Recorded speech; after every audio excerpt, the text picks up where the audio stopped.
Hi everyone, I'm Dragon with you. So today I'd like to talk about Titans. You see that there are two approaches into this problem which are well known kind of. So the first one is what I play. My approach refers to straight dungeon. So to be successful at dungeon, you need to survive with all three elements.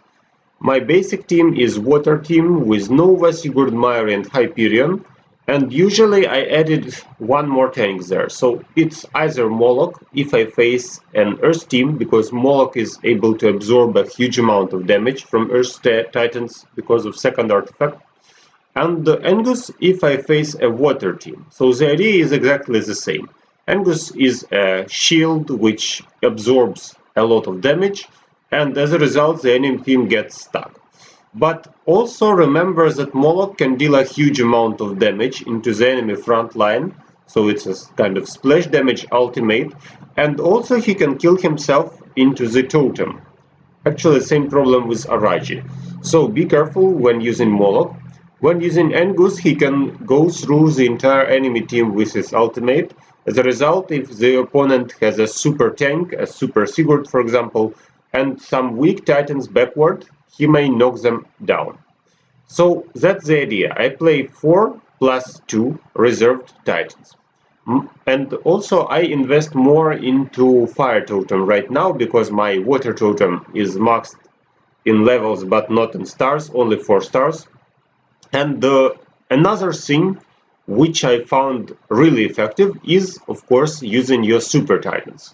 So you can use Eden if you play against water, you can use Araji if you play against earth, and basically the second option, which is often used and which is kind of offered by Hero Wars Secrets, is to use 4+1 Super Titan. So it's either Eden with his ability to dig below the ground, win you more time, and as a result be effective, or Araji with his ability to boost your team by 30%. So actually the reason why I wanted to show you this approach is his video describing how to play these titans, which came recently. You can check Hero Wars Secrets channel, or just I'll get the video into the description box below.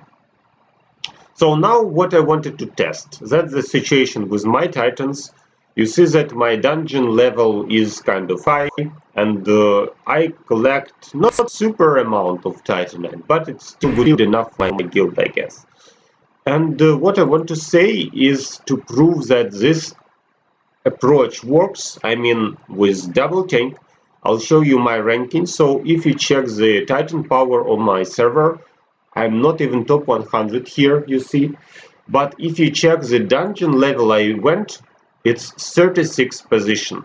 So actually my titan leveling strategy is strictly about dungeon. So every single element has a super tank, all the other characters hide behind, and as a result I'm able to fight with every single element at the dungeon.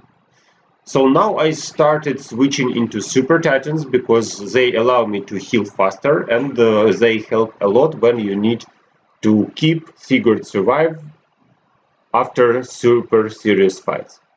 So what I want to show you about the problems. So the problem about Super Titan offers. You are supposed to get Super Titans at events at Circle of Summoning. So there's no guarantee that you will fast get all the Super Titans maxed. So you will need some time.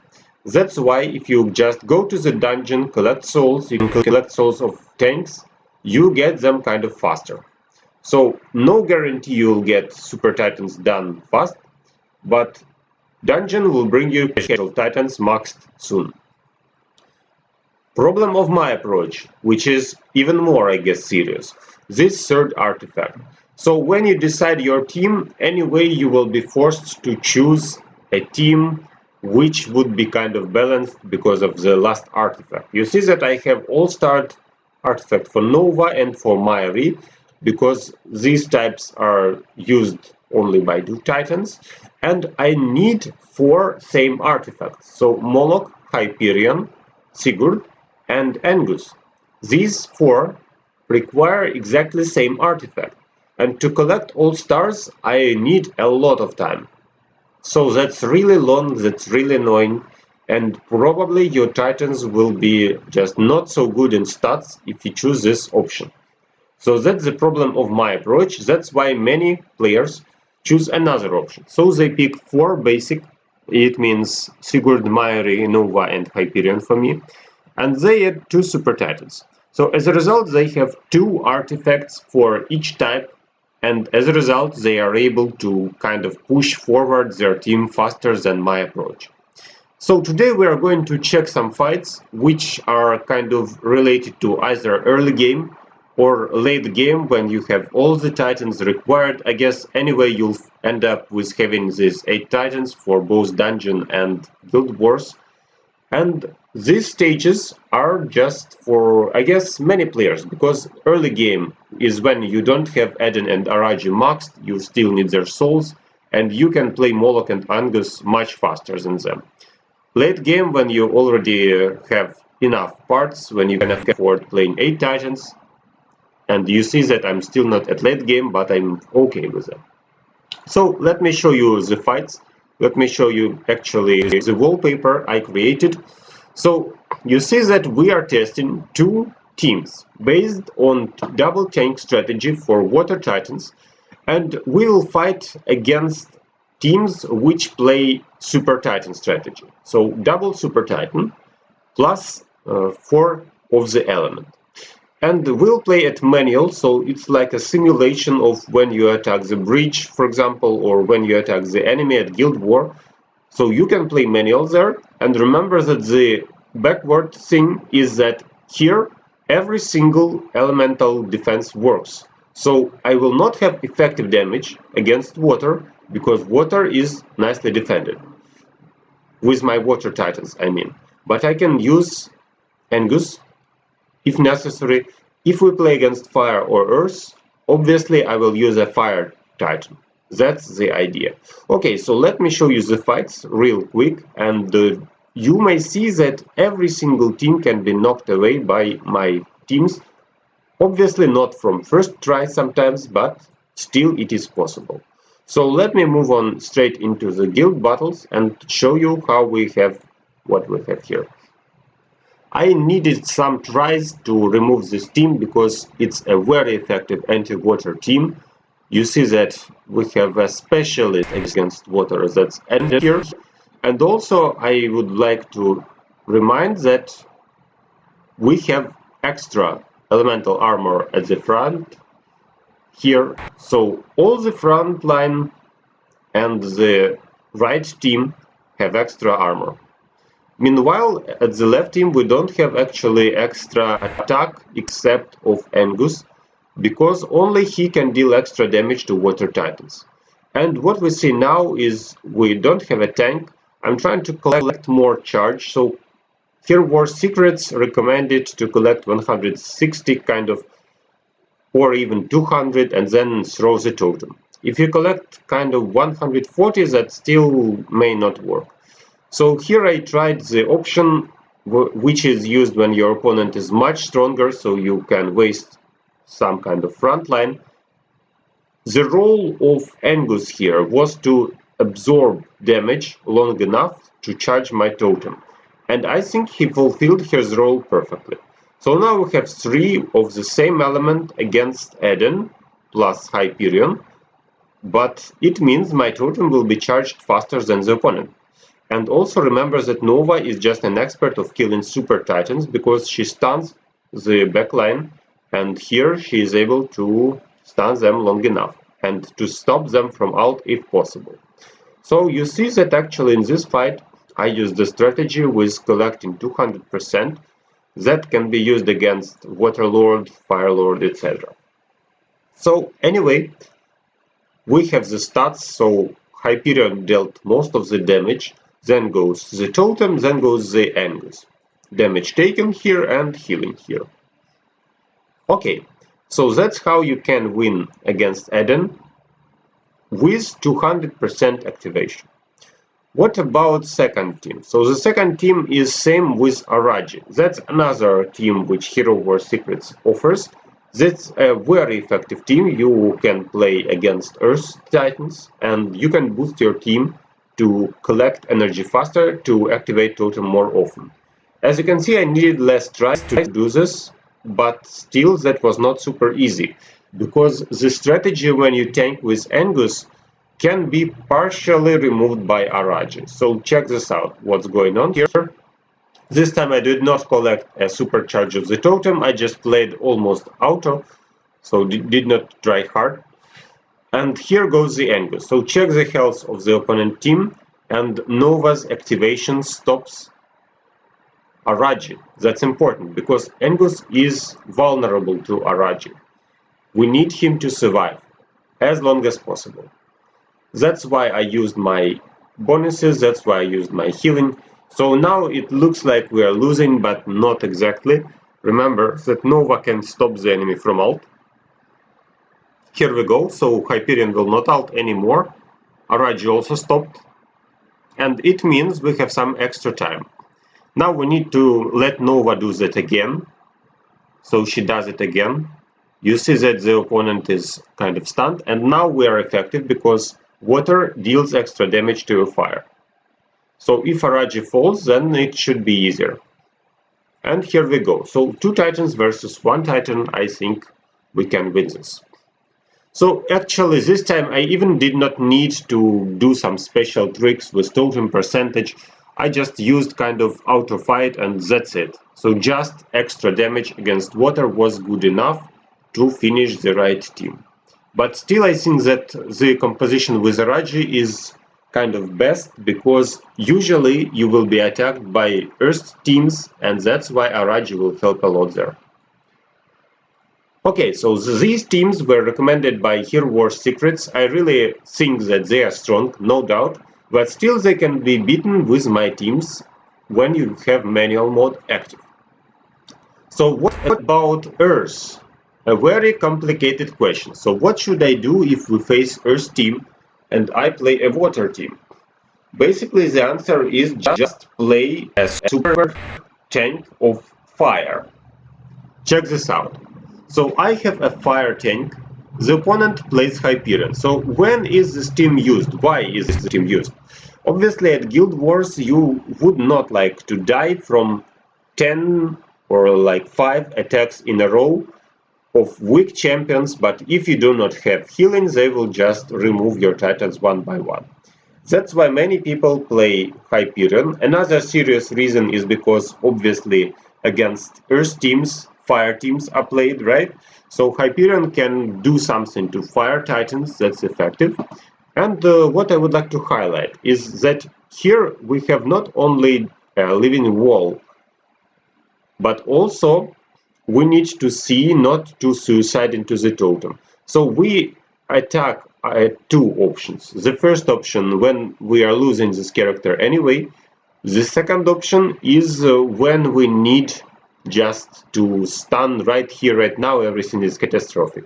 Otherwise, you would like to save the stun before you can stun several titans, or before you can stop enemy Angus from the ult, which is very important because he knocks the entire team. So now is the option when I will die anyway. That's why I need to remove the wall somehow, and that's the time where when I use the ult here. So at this particular time, if I would not do that, I would just be thrown away. That's why I did it. So in general, don't suicide into the totem, wait before it goes down, the wall I mean. If not, if you are going to lose this titans, then obviously you need to ult. Okay, so that was the first team of Earth. It was not super hard, but still kind of annoying. What about this team? So what about the second Earth team when he plays Araji? When does it work? Actually, it can work when you need to boost your Earth Titans and they need to remove the entire team. You see that here I needed some more tries because the boosted Earth just knocked away my entire water team. And obviously I'll play the Fire Titan again. So let's check the fights, then I'll show you the stats. So how the fight went, why it happened so. You see that I'm trying to just survive till my ultimate. Sorry for the background noise. Actually, and now I would like to remove Angus, but I can't because of this thing. Finally, this totem is over. I stopped his ult. That's what I really need to do. And now it would be preferable to reduce the amount of damage, except especially Eden, right? Because this stone deals a huge amount of damage. Okay, so again, Ancient Mountain. I wouldn't like to suicide, but now I'm forced to do that because otherwise I will just die and don't deal any damage. And here we go. So we managed to remove the front line. Now we have 3 against 2, but still they are effective. Check the damage now. So now the stone falls and we have a huge amount of damage outcome. So fortunately we have a totem which can help to remove the last titans. And you see that I managed to win even saving 3. Right? Okay, so let me show you the stats for this particular fight. You see that the most effective again was Hyperion, but because he lived so long. Then goes Moloch. He's a tank, but he deals a huge amount of damage. And also the totem, obviously. Then goes damage taken and healing. Okay, so if we talk about the previous fight, the same situation happened there. So let me show it real quick, the stats of this fight. Moloch was the best damage dealer at this fight because he deals effective damage against Earth Titans. Then we have damage taken and then we have healing. Okay, so if we talk about fire. Fire actually is not a big deal for water because this team is countered. Let me show you the fights. I didn't even seriously take this fight, I just tried to do something, I would say, and that worked. Because we have an effective element against fire, only Eden can hold us for some time, but not for long. Also, we had some experiments of Dmitry. He tested the 3+Supertitan approach against this team. So yes, fire is not a big deal, and here I managed to win from the first attempt again. So what was that? I just tested Eden versus my team. You see that it's not a big deal to remove the team at the right part. Unfortunately, I can't say that this team is super effective in defense. But still, if you want to attack, then you may do that kind of okay. And see that only 2 titans survived, so it wasn't super easy, even though my tank is not effective against water anyway. Okay, so in general, against fire, no problem. Against earth, we can have some trouble. And against water, then yes, we need to be careful with the enemy titan. I also tried to remove my team number 1, so you see that this is a great example of a team which is played at water versus water, and if you try to remove it, then I used even more tries than with Super Titans. But eventually I managed to win this, and obviously my idea was to test if I can do it with stun. So the idea was to stun the enemy front line. If I don't allow a super anti-water titan tank to act, then everything goes fine. So I ulted right to deal damage to both frontline tanks, and then you see that they are stunned, they can do nothing, and as a result I can proceed.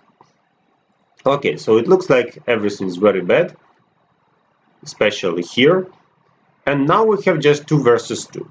So it's kind of a tie here, but we lose because slightly better position of the right team. And here you see that I managed to win. So what did I do? I played several fights, I guess like 5 fights with Eden. So Eden is also used against water teams, you know, so that's like an anti-water versus anti-water. I threw my totem right away, tried to stun the opponent because otherwise I would be stunned myself before I can do that. And we have another option where we fight against a problem. But now we have an Earth Titan, enemy has no answer for that, and as a result I managed to win, but you see that that was not easy at all, and I did it from kind of 5th try. So in general, what I would like to say. So if you play the team which uses 2 Super Titans, then you can easily refer to KoKo's channel. It's not a problem. So let me show it real quick. His video is about Super Titans. So you pick the first or second team with water. He explained when you throw the totem or how you use them. Check his YouTube channel, and I guess you'll get the answer how to use these two teams. Here I tried to explain how you can use my teams, so the team which is based on 2 tanks, and I think that it can be effective in general when you attack, and still it is very good for your dungeon, because you need to shelter other titans, and to go through the dungeon with this strategy you only need 6 nicely buffed titans, not 8, which I really appreciate. Okay, so if you have any questions, ask them in the comment section. Thanks for watching. See you in my next videos. Good luck to you.